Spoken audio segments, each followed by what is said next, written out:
What's up, YouTube?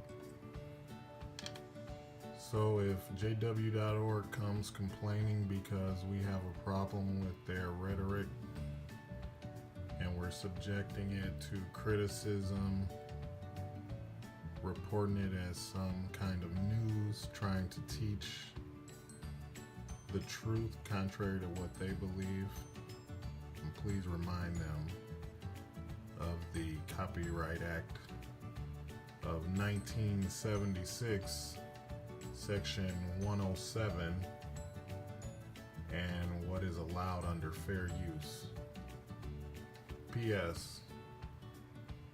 Also remind them that under federal law, it is a felony crime if someone commits pedophilia or sex abuse. So maybe they should start reporting that to the secular authorities instead of complaining about people criticizing their doctrines. Peace. What's up, everybody? I don't know how they found me, but they did. The vast apostate army has implied very strongly that I make a statement. Not exactly on their behalf, but to set the record straight is how I feel. So, as always, I have some notes here. I'll try to be kind of impromptu and conversational about it, but at the onset, I want to say, when I was waking up maybe a year ago, there were three vloggers via YouTube that helped me, come out of the fog, the fear, the obligation, and the guilt that Watchtower washes over you and brainwashes you with. And those three groups were John Cedars, Lloyd Evans, and Critical Thinkers with JT and Lady C, and Spoon-Fed No More. So today we have Nebulous No More. Things aren't cloudy. That's why I call myself Nebulous No More, because those people initially, along with hundreds of others literally, helped me to again wake up and understand what I was trying to do in adhering to Watchtower, trying to regain Watchtower's approval. So they helped me to realize that in trying to do that, I was actually playing myself, and that wasn't truth. So I woke up and 9 months later started making videos, I think. And that brings us to today. So I try to relax by getting in bed. I might watch some TV, American Dad, South Park, or whatever. And then I'll read a little bit or watch some social media. But the point is, today or last night, I noticed this video that Spoon-Fed put out no more than 20 hours ago. And she asked that her peers and comrades in the vast apostate army not include her in their bullying via Photoshop or terrible comments against John Cedars. So at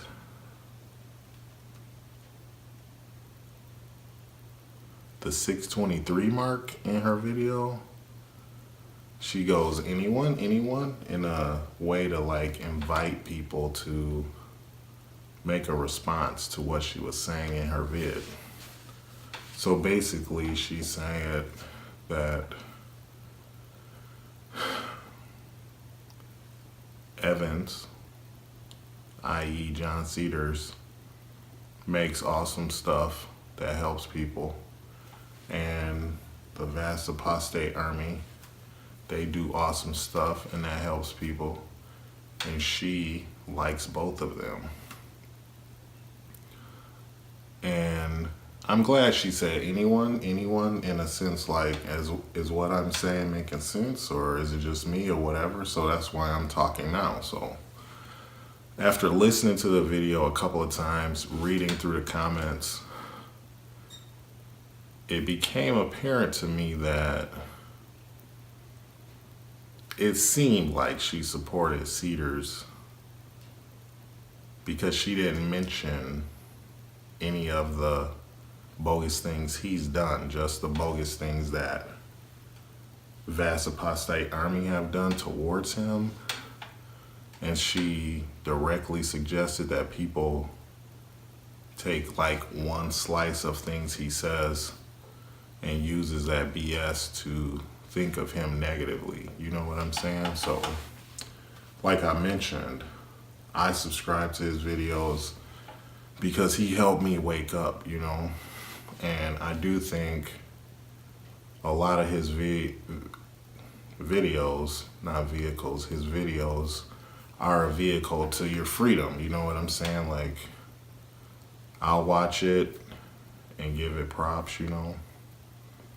But to be frank, if someone did make a bogus picture of him and make fun of his face and all of that stuff, and I shouldn't say if, because they did, because they actually did, that is bullying. But vast apostate army, including Spoon-Fed No More, they will crash halls, kingdom halls. They'll crash them, disturb the meeting, speak their piece until they're ushered out. And last time I checked, whether we agree with JWs or not, they can meet in peace. They pay for these buildings, paid for. And this is how they've chosen to worship, right? So if you crash, make a disturbance in their peace, their form of peace, their choice to worship, their human right to worship in that way. If you crash that and disturb it and shock people and give them a bad day or morning at least, that's bullying too. Point blank, that's bullying. So when she makes this call to not include her in bullying, don't put her face on bullying, keep her out of it, actually, you put yourself in it voluntarily. Like, again, if you crash and you disturb a person at peace doing something they have a right to do, it's no difference than if I go to Dairy Queen and I'm just like yelling at people for buying Rocky Road. You know, that's me bullying them because I'm against Rocky Road doesn't mean they have to be. And they pay for their ice cream and they're sitting in an establishment that has every right to serve Rocky Road, which is delicious. I would never do that, you know, but she seems to think that Kingdom Hall crashing isn't bullying. I think it's necessary, but ironically, it is bullying. So if you don't want to be associated with bullying, and she is a ExJW hero of mine, she should not do bullying stuff. You can't be like, I approve of this bullying, but I don't approve of this bullying, because that's actually hypocritical. So I do feel like Cedars has helped tons of people. Like, his time, thoroughness, effort, sacrifice is crazy, and you see it in the stuff he puts out to help others, you know. But the thing is, Cedars wrote a book. He asked us as an ExJW community to support the publishing of that book monetarily. Then, of course, the book wasn't free, so now he wants us to buy that book. He has made efforts in video and otherwise to, I guess you could say, encourage people to understand the cost and time in what he does on the written page and in videos, and to support that monetarily, you know what I'm saying? So at some point it would appear like the awesome MC Nas said, that he's commercialized the game. And the game is our activism. It's not a game, but it's something we're involved in, and that's a slang term, the game. So in our activism, Cedars is trying to make a living off of that. He actually is. And that reminded me of the branch, the governing body. You know, they tell you to buy literature from the literature counter or donate. Sell that literature for donations in the field ministry, and then give that money back to the organization. And if you didn't get as much as that should have cost to publish, then add to your donation so that you help the branch break even. So you buy the product, you sell the product, you give that profit back to the manufacturer. And that's what Cedars asked us to do. Help him write his book, pay for publishing, then buy the book. That's nuts.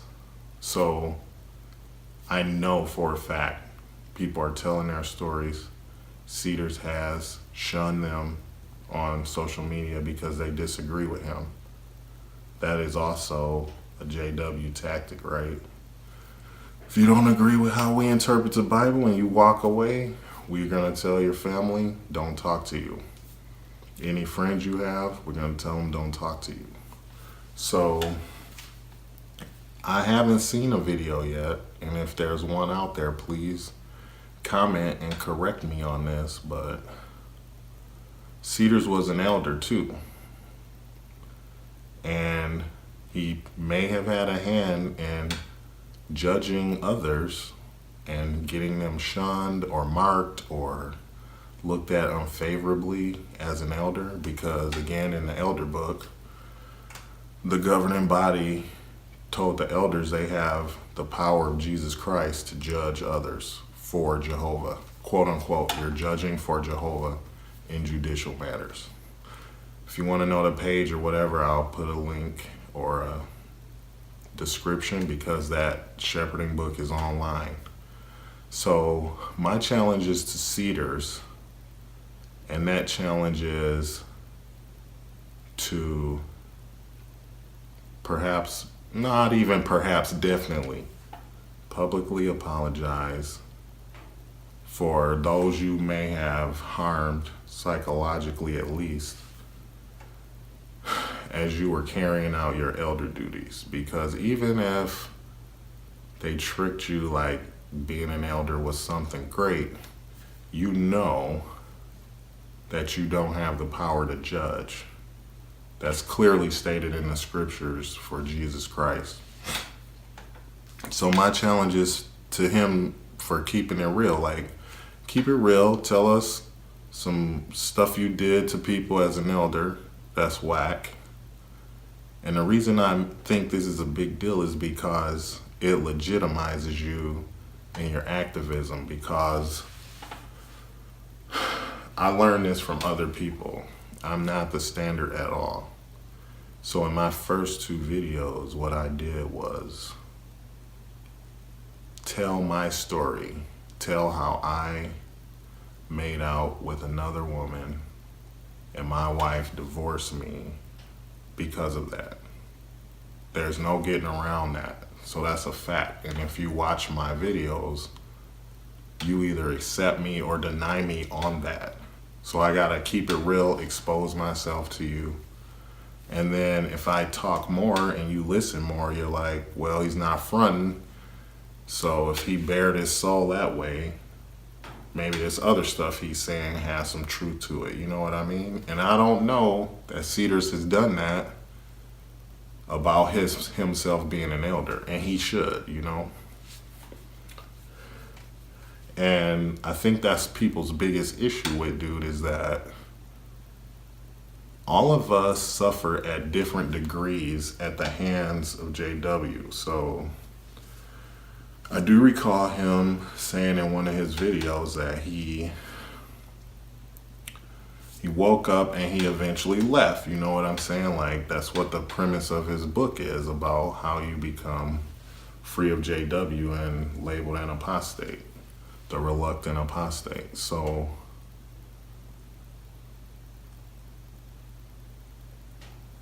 he's saying, unless he doesn't want to share this with us, that he just woke up and walked out.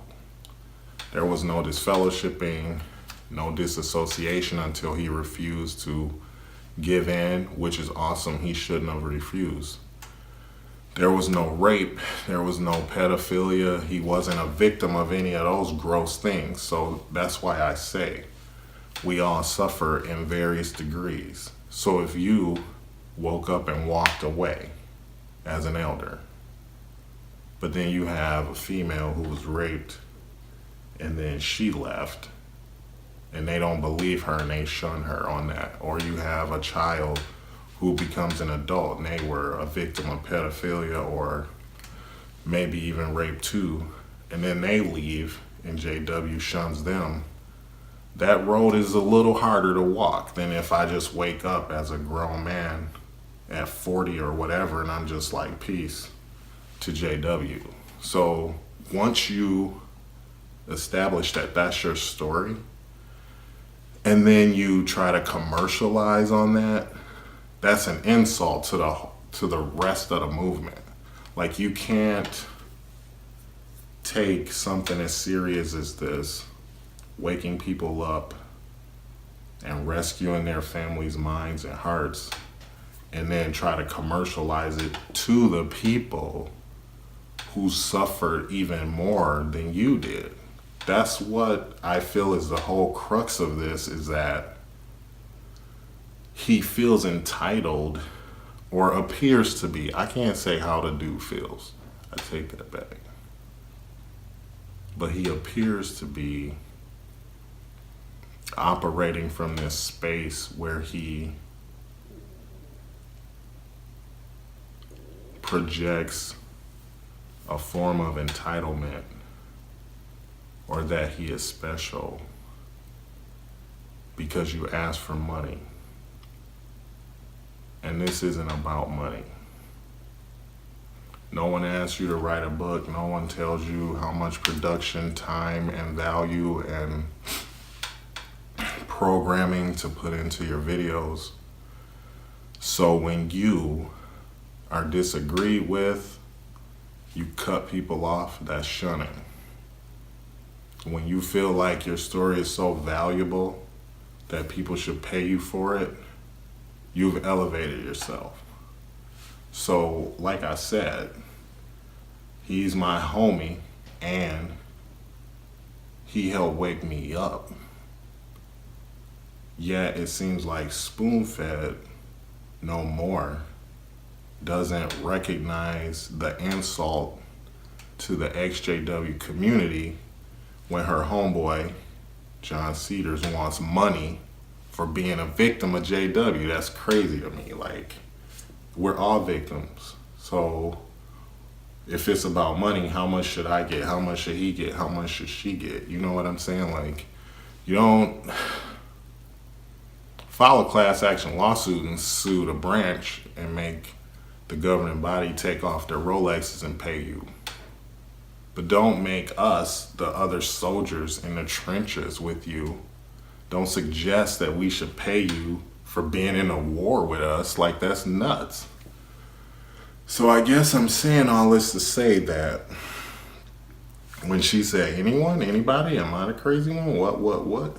I don't think she's crazy, but I do think her view is very narrow. And that can be problematic because then you don't really allow yourself to sympathize or empathize with those who are seeing a wider view of what's going on. And personally for me, that's him commercializing this. And the movement shouldn't be commercialized. And if people disagree with you, it shouldn't be something that makes you cut them off. I thought we were done with throwing people away, you know what I'm saying? So in our freedom, we should accept all opinions, right? And there are times where John Cedars hasn't done this. If I don't do it, or if I say some bogus stuff, like, check me, let me know I'm bogus and wrong. The other thing that's crazy to me is that I haven't seen him, and if he did it, again, show me, tell me where to go find this, but I haven't seen him give props to what went down last fall in Warwick. That was big, you know what I'm saying? Like, it's like his shine is getting stolen, or he's having to share it, and unless it's exactly in his frame, he won't acknowledge it. And that was an awesome thing. Like, that's bigger really than anything anybody's done as an individual, you know what I'm saying? To come together and challenge Watchtower, in their face, on their turf. And he hasn't spoken to that. And a person who was right there in the thick of that is defending this dude tooth and nail, and he hasn't given that effort on their part any props. And that's crazy too. So I don't know. I'm not saying don't watch him. And frankly, I haven't seen anybody say pick Vast or pick Cedars. But people do want us all to pick on authenticity and to pick what's not adulterated, especially by money, and to pick people who have remained humble in this movement, and to pick those who support every type of facet or aspect in this activism against Jehovah's Witnesses. And Cedars hasn't done that. Frankly, he hasn't. And once you put money in it, everything you do is questionable.